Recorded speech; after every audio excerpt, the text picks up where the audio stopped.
So I'm stuck on there. Well, Aiden's already there. And I just have to sit there, just sit on my ass. It's it's like hot in the plane. It's sweaty. There's no food. I'm fucking hungry. I'm waiting. Finally, we take off. We land.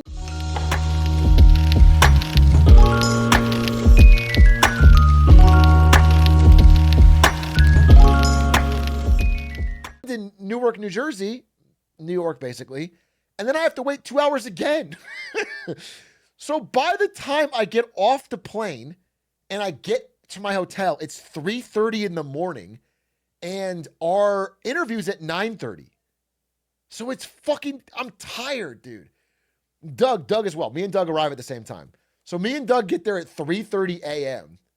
I'm hungry. I'm tired. I got no sleep and I have 6 hours until the interview with Lena Khan. So I pass out and then I wake up. I'm nervous too. I'm excited for the interview and I'm nervous. So I wake up early. So this is all like no sleep, by the way. It's not like no sleep. I wake up early. Did Lena have to fly in? No, she's based in the area. Where'd you film the episode? We bought a studio. We rented a studio in New York. Dude, it was crazy. As we show up to the studio, they're filming an episode of Monica Lewinsky's podcast. At this studio. Like we're using it after Monica Lewinsky is filming her podcast.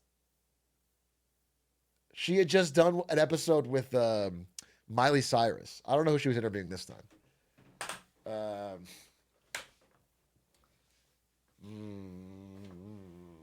Follow-up guest? Anyway. Did you meet her? No, we didn't say she left a different way. But so we get there and I have this idea. I'm like, dude, this would be really funny, but I don't know if her and her team will go for it. But I'm like, fuck it. We have an hour until the interview. So I leave the studio and I go to Target nearby and I buy a copy of Monopoly. And then I go and pitch it to their team where I'm like, hey, she always fights Monopolies. Would it be funny if we could film a YouTube short where we're all playing Monopoly and we ask her to play? So we filmed this. Wait.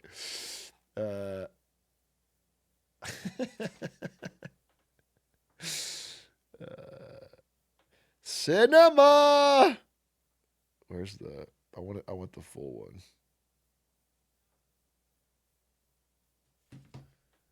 Discord. And to my crazy surprise, she goes for it and her team goes for it. Thank God.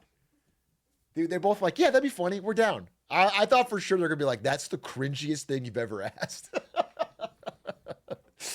And we're leaving and we're walking out. But they were down. Wait, I'm sorry. Where's this fucking... It was to Perry. I sent it. Perry? Yeah, here it is.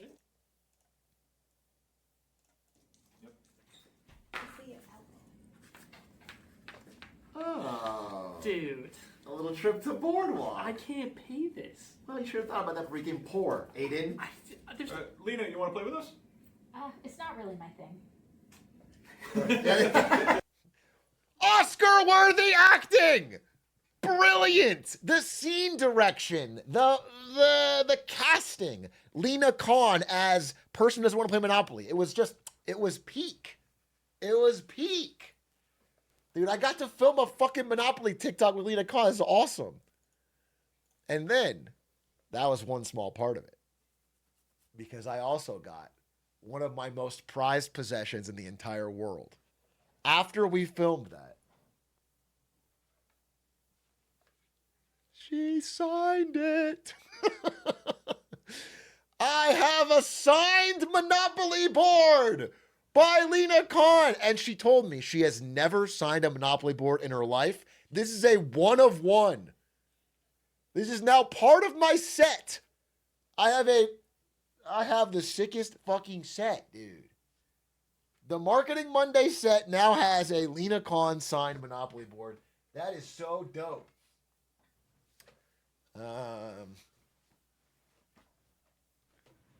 Connor's charity auction. I'd rather blow my shit off smooth than give $1 to charity. Okay? This is my ultimate item. I'm not putting this at the auction, dude. I'm not putting this. This is priceless to me. Anyway, Lena Khan signed the Monopoly board, and then we do the interview. Again, I'm super stoked to have her there. We all prepped. Aiden, Doug, and I, we spent like an hour before just talking through a question. I think I feel very good about the questions we asked. You know, sometimes we talked over each other a little bit or whatever, but one thing I do want to say, big shout out to Aiden. If you watch the interview, you know, we're asking our questions and it's very like ask questions, she gives answers. And then like 3 minutes in or something, Aiden makes a dumb joke, just makes a joke, and she laughs, and then the ice is totally broken. You know?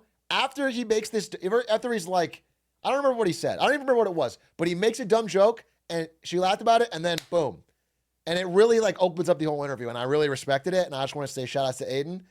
I was trying not to include him because Lena Khan specifically asked to not include Aiden, but it was great. Aiden saved, I mean, it was going to be good either way, but I think he saved the vibe. So big shout outs to him. And of course, Lena Khan had some great answers. And I just want to say something. If you're not going to watch the podcast, I fully understand. I want to give you a high level on like, you know, the reason I think Lena Khan and this style of thinking is so awesome, which is like, I just think there's so much evidence that competitive markets bring a huge benefit to regular people. However, her stance and mine is that you really need constant maintenance from smart, thoughtful people that understand these industries to keep the markets competitive. Like you can't just let it go wild. You know, you can't let them run amok because they will find their way around it. Yeah, just the way she approaches the idea of like making sure that those that have this massive lead can't ice out competitors and snowball that advantage to bully regular consumers and whatever competition they have is so important. It's so important. Like the idea of a quote unquote free market does not mean one that is not managed or like. It's like the idea, I think the best way I can explain it is kind of like how basketball or football work, where like on the court, it is like fierce competition. And then everything around that is designed to keep that competition fair.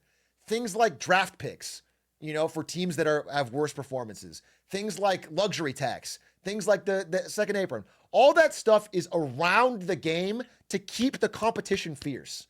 To make it so that there's not one overall dynasty that just buys the refs or buys every top player and never loses. Like European soccer. It's this cage or this network around the competition. And I just find that Lena Khan is one of the few people who can articulately and passionately work towards that. And I think it does so much better than just putting all of the industry in the government's hands, and then also so much better than just completely unregulating it. I think it's like this whole idea that it's like a garden that you have to specifically manage to get the best outcome for people. That if you make the incentive that you have to make the better product to win, people will do that. But if you make the incentive that the best thing you have to do is just buy the politicians or do whatever, then the people will do that.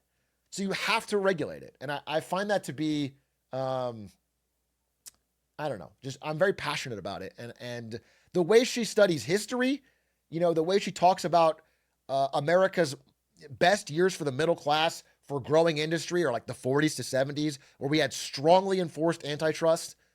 You know, that the market system worked for people. It's not like we didn't have McDonald's. It's not like we didn't have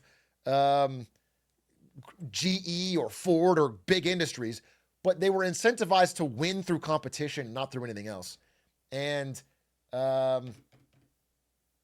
It's just awesome. So I hope she finds her way back into politics, and it was an honor to interview her.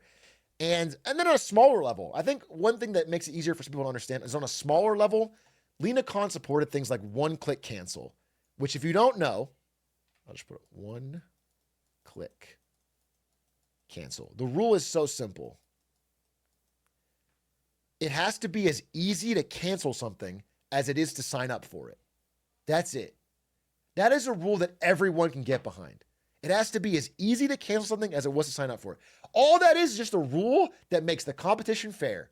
Okay? That if you want to sign up for this gym or quit and go to this gym, you should be able to do it. It's a market where you can make your choices. It makes it so the way to have the best performing, most profitable gym is to make the best gym, not to make the one that has the hardest to cancel subscription. We're incentivizing the wrong thing. And so this being a big thing that she proponed, that she pushed for, and of course it's gotten blocked under this new FTC now that she's gone. But like, this is what politicians should work on. Things like this are simple ways to make people's lives better. One thing that did get through, that's talked about in the interview, is that Ticketmaster. The idea that you can no longer hide your fees. You know, that you can like advertise, hey, this ticket will cost $70, and you click it, and then it costs $140 because there's fees. You just can't do that anymore. They blocked it. And that is awesome because it lets you choose with full information. To make a market work, both parties have to have complete information. If you can hide it and trick people, then it's not really a free, it's not a free exchange. So these kind of rules are just incredible, and they help make this system fucking function. They make it work for average people instead of just the top. And so, yeah, I don't know if there'll ever be a better guest for me particularly. We have some other really cool guests that are lined up. And in fact, people have reached out after that Lena Khan interview, and we're pretty excited. But for me, it's such a cool guest to get as our first one because I'm a big fan. I wanted to kind of explain why.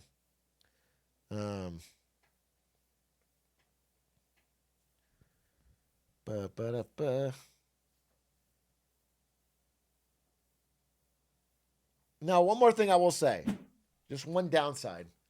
Lena Khan, halfway through the interview, called NVIDIA NVIDIA. I almost snapped. I didn't work at branding at NVIDIA for 4.5 fucking years for Lena Khan to mispronounce it. Okay, she's gonna get the brand color green wrong too. And what's crazy is she got it wrong, and then I didn't correct her, obviously, but I just said it the right way. I was like, yeah, I used to work there. I used to work at NVIDIA. And she goes, oh, cool. Anyway, NVIDIA.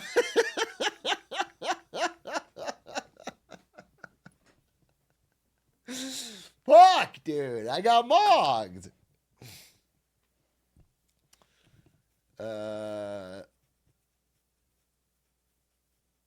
One of the most interesting parts of the interview is the discussion around RealPage and algorithmic pricing. She brought up something I hadn't heard about, which is basically that airlines like Delta are putting AI algorithms that are designed to track everything they can about you, cookies, browser history, whatever they can get, to charge you the maximum possible price that you'll pay. The example she uses, like if they figure out that you're headed to a funeral, for example, they might upcharge you because they know you have to get there at this time. It's crazy. But we've talked about something similar in the past, like the idea of Wendy's surge pricing. The idea of like, you want to charge someone the maximum amount they're willing to pay individually. So if this person is more in a rush, you charge them more. If this person, it's not like one price for all. It's like based on how desperate you are, we can charge you more. And that shit's spooky. That shit's very spooky. How would you ever stop that? I mean, you could stop it very easily with a well-funded, well-supported FTC that makes, single customer pricing that has to be the same across all customers. You can't algorithmically choose a price.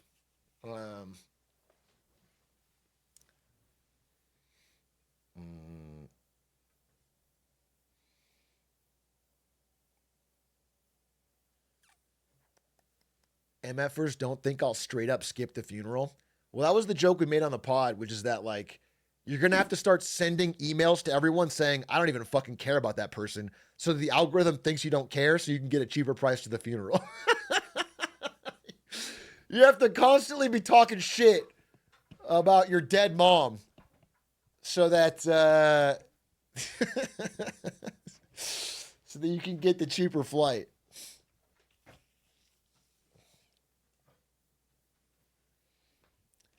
DoorDash? I think DoorDash, I'm sorry, Uber Eats does this for me. Uber Eats, like, probably has me flagged as a streamer. I swear to God. I think Uber Eats has a flag that I'm a streamer on the back end, and they know they can charge me anything. They have a special tag, and they can charge me whatever the fuck. They'll put any number there, and they know I'm going to click it. I'm ordering a burrito, $98. Fuck, all right. I swear to God, I'm a pay pig. I'm a fucking pay pig, dude. Because there's just no way. There's no way that their business can be functional at these prices. I obviously haven't spent $98 on a burrito, but let me just see. Again, I've very drastically cut back my Uber Eats because it was getting disgusting. In the past few months, I've probably done it fucking 4 or 5 times probably, but not that many. I've been very drastically cutting back. I bought a meal plan and then this whole fucking thing because it was bad. But like, okay, let's say Chipotle burrito. Last time I ordered that, what did it cost me? Past orders. Last time I ordered Chipotle. No fucking way. No fucking way. I'm gonna tell you what this is fucking absurd. This is fucking disgusting. All right. I ordered a burrito bowl for me, a burrito bowl for Ari, and a burrito bowl for our guest. 3 burrito bowls. And I added chips and guac. Chips and guac. What did this cost? 3 burrito bowls, chips and guac. $102. That is averaging to $33 a burrito. A burrito bowl. $102. That's disgusting. That's with tip, right? Okay, that's after tip, but still, that's disgusting. You paid that? I'm telling you the honest truth. They have me tagged as a pay pig. I hope you're ashamed. I am actually. Every time I see this, I'm ashamed. That's why I fucking stopped. It was a few months ago where I just was scrolling through the costs and I was like, dude, this is so basically what I told myself, this is how I trick myself. This is how I trick myself every time. I was like, if I took all this that I'm spending and put it into gold, it would be worth so much. And I was like, damn, I am right. And that's when I stopped doing it. I just started fucking saving the Uber Eats money and putting it into gold. That's the honest thing that tricked me. I just have to invest it. It's crazy to lose that much money on fucking food. It's just, I don't even care. I can eat I'm a fucking League of Legends player from ASU, dude. I could eat 1 box of Triscuits and that's my whole day. I could have 1 fucking peanut butter and jelly sandwich and that's my whole day. I don't need any food. I don't want food, and I was just doing it because I wasn't looking at the number.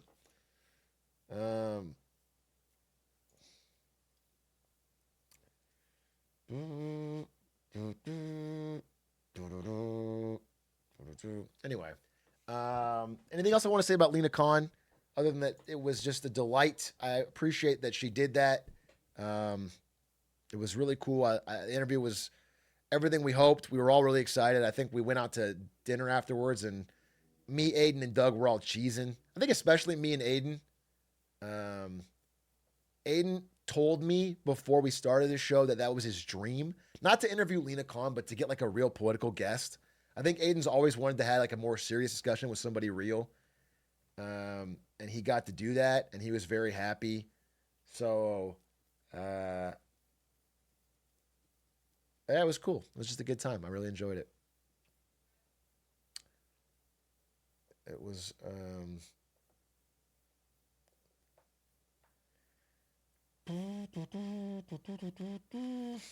No chili stream? No chili stream, but I did do a IRL stream in New York. And I walked around New York and met some Atrioc stream snipers, actually. Everyone was really nice. And we're probably going to make a video out of it because it was a fun time. I did have dinner with Squeaks, too. We just didn't stream it. And it was actually really funny. So Squeaks was cracking me up, but then he saved none of that for the live stream. Did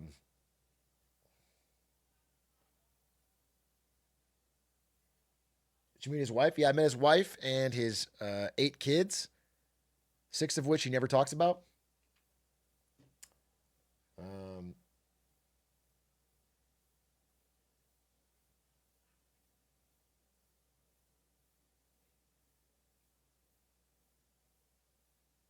Is there anything else I want to say about Lena Khan stuff? No, I think that was it. It was fun. Check it out if you want to. I mean, I think the interview was really fun, and you're going to learn a lot about her thought process and the way she's thinking about the world, and some hopeful shit she said at the end, which is really cool.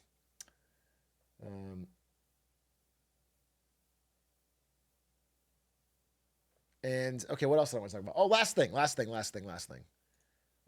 and then maybe we'll watch a Smallville Hill here in a second, because I am going to leave around 6:30 because I'm going to Riot Games headquarters tonight to get all of your shitty teammates banned.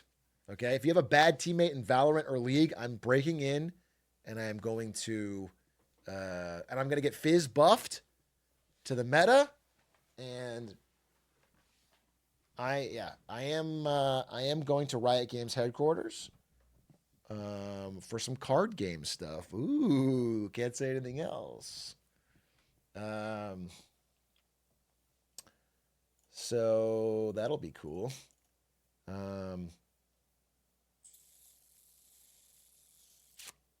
That's cool. So I leave at 6:30. So let's move kind of fast here. I just want to talk real quick about the Crypto Genius Act. Okay? Here's the deal.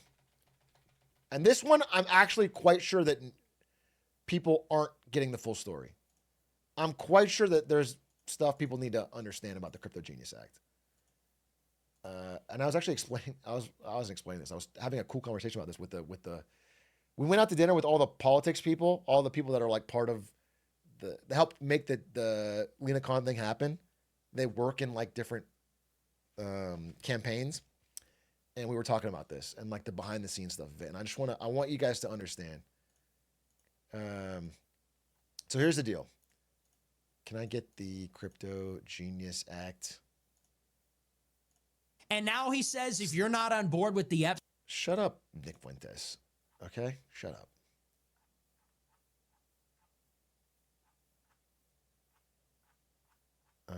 Here it is. Okay. Okay. It's a very important act, the Genius Act. They named it after me, and I want to thank you. I want to thank you.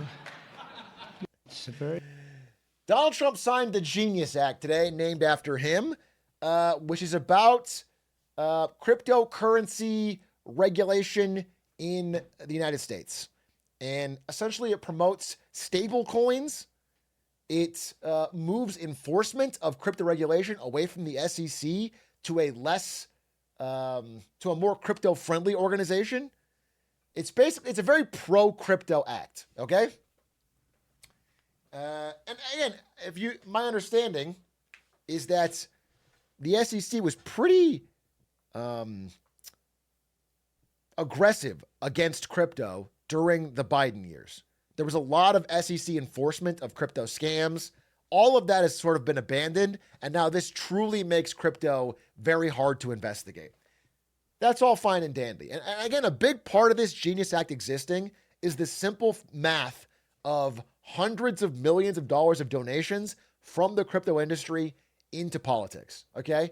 A lot of this is just money into politics to get legislation that benefits crypto. If you are part of Coinbase, you are clapping your hands with joy at this regulation, okay? This is just like less crypto regulation, more money in crypto. That's part of it. But the deeper story here is about U.S. debt, and I want to explain something. So, in a country like Japan, right, In a country like Japan, they ran out of other people to buy their debt. Japan has a lot of debt, and they want interest rates to be artificially really low. They pay like 0.1% interest, you know? So nobody wants to buy that. Nobody in America wants to buy that. Nobody in China wants to buy that. Nobody wants to buy that. So what Japan does is they print their own money to buy it, and this is the money printer. They print their own money to buy it, and they force Japanese banks to use a certain percentage, like let's say 20% of their deposits, to also buy Japanese government treasuries. Okay? That's what Japan does. There's laws. If you have your money in the bank has to take 20% of that and they buy Japanese treasuries. Okay? That's the idea. The idea is like they have to funnel the savings of their countries into their debt to keep the country funded. It's the only way to keep this debt machine going for the country. Now, we don't have that law in America, but what's so interesting is that this stable coin stuff is roundabout becoming that. So if you take your money and you put it into a stable coin, here's the coin, a stable coin. That stable coin takes your dollars and they put it into US treasuries, IOU. That is what they do. So but it's supposedly, Tether doesn't, but the new ones, the ones that they're regulating with the Genius Act, they're doing that. So the stable coins are literally a way for crypto, instead of being like outside of the financial system, to become the only way to prop up the current financial system. Like right now, we are having crypto be a way for millions of dollars from banks all over to go into government IOUs. But what's so interesting is that if you are a regular person and you take your money and you put it in a stable coin and they put it in IOU, you don't even get the interest payment. Like this pays 4.5% interest or more. This doesn't go to you. This just goes to the stablecoin guy. They get to keep that extra yield. You get nothing. So you could have just taken your money and bought an IOU directly and at least gotten interest, but you don't get anything.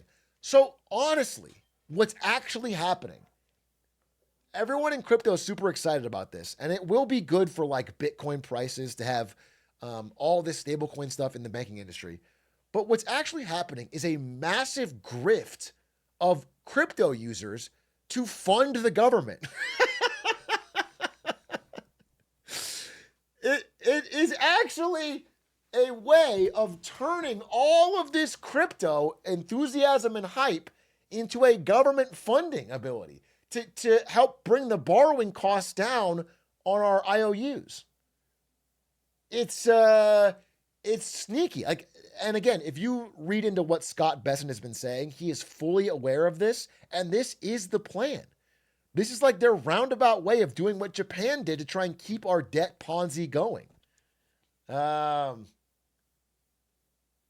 It's very interesting.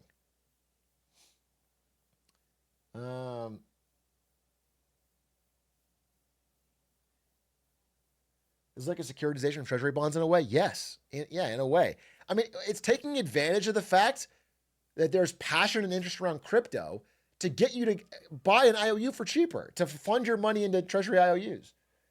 But it's just so funny because, in the early days of crypto, they would talk about it like it's going to break the financial system. It's going to be this whole different thing.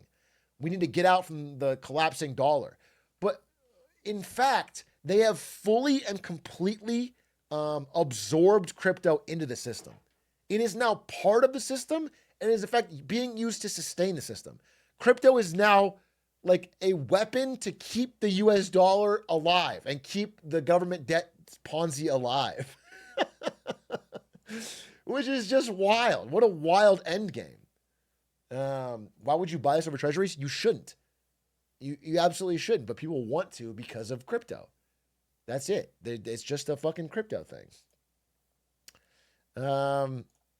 So I just wanted to explain that kind of simply, but it's under discussed how. Actually, what I'll end is by saying This is only step one. In all countries going through debt crises like this, so many rules will get changed.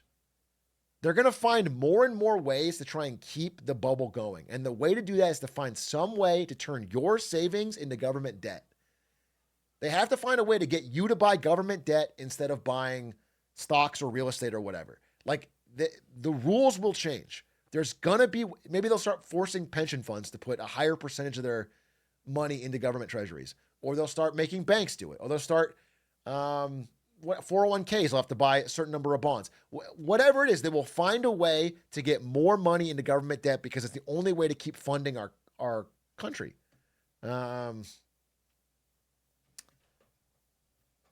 And that's that. I just wanted to explain it. Now let's watch Smallville. All right. I think I covered all the things I want to do today in a cool 2 hours. That was a productive stream. That was fun. And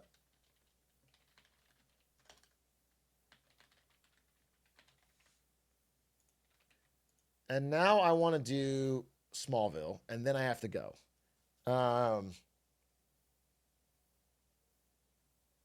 What else did I want to do? Anything else? That was it. I think that's the main things. I think we hit our. How long has Japan been doing this? Oh, okay. Remind me tomorrow to talk about Japan. I want to do a Japan presentation, and I want to really get into it. Japan's cooked, bro. Low key, Japan's cooked. We'll talk about it tomorrow. All right, and then tomorrow after that, I think I'll play Get to Work DLC. Is tomorrow Saturday? Yeah, we'll do Get to Work tomorrow. Get to Work DLC, and then after I beat Get to Work, we're gonna have Isto come on stream and pitch our 2 ideas for the next game. But I have to beat the DLC first, and then we're gonna have, and you guys will vote on what we make. I'm not sure we're gonna go with your vote, but he's gonna pitch what the 2 ideas for the next game is, and you guys can vote, and we'll decide. Because we can't decide between the 2. All right. Without further ado, let's watch a little Smallville. I am gonna jump into it because we are on a clock. I have to leave no matter what to go to the riot thing, so let's fucking go. We are on season 1, episode 17, Reaper. That sounds interesting. Die. All right, let's get snacks. Quick pause for snacks and drinks, and then we watch a little bit of Smallville. Okay. Quick pause, snacks and drinks. Run.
Have a good time.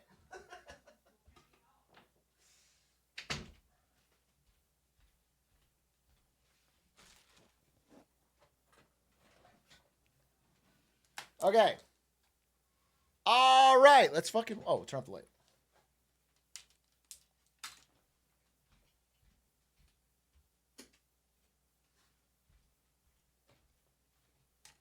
Oh, wait. Is it Friday? Is it Friday? Can we watch a very quick almost? Is there a new Almost Friday? Almost Friday? That was released on Thursday, right? How long is it? 8 minutes? Fuck it. Let's watch it. Making this film quickly became one of the worst experiences of my entire life. We failed the kids. To prepare for the role of Principal Fletcher, I spent 2 months going around to different public high schools and observing principals, kind of shadowing them. It was just incredible. I definitely gained a newfound admiration for, what they do.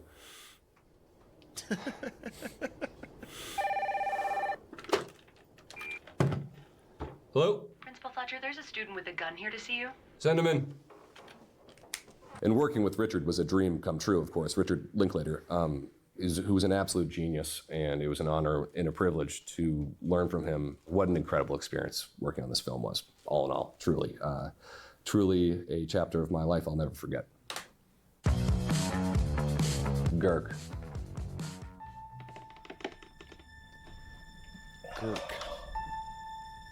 Pleased to meet you, muchacho. My name is Girk. Whoa, you can talk? I played Girk in the movie Girk, written and directed by Joel Jensen, who unfortunately passed away recently. When I read Joel's original script for this movie, I got it immediately. Sometimes you read a script and you connect to it immediately, you see the director's vision. But then a week before we started shooting, Joel Jensen calls me at 3 a.m. and said, I made changes to the script. There's more Girks now. And I said, what do you mean? What do you mean by that? And I remember Joel took a moment on the phone. I could just hear him breathing. And he said, if you try to back out of this movie, I promise you I will ruin your fucking life. And then he hung up. Thanks for helping me find my real parents, Girk. That's what I do, muchacho. That's what I do. And the next day, I wake up. Joel sent me the new script. Immediately, I sit down alone on my couch. I read the entire thing. And I remember after I finished it, I thought that's the worst script I've ever read in my entire life, and not at all the movie I signed on to do. Girk. Are you sure about this, Mr. Girk? I'm ready to fly, muchacho. Where exactly are you going? 1600 Pennsylvania Avenue. That's the White House. Why? God told me that the president has to die. I'll be back in no time, muchacho. Let's do this. Woo! Yeah! Mr. Girk, yep. Mr. Girk is another version of Girk, possibly his father, or an older version of Girk from the future. I don't know, not sure. Wasn't really explained to me ever. Girk.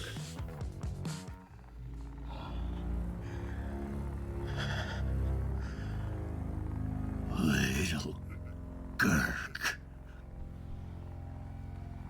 What? Making this film quickly became one of the worst experiences of my entire life. Every day on set was hell.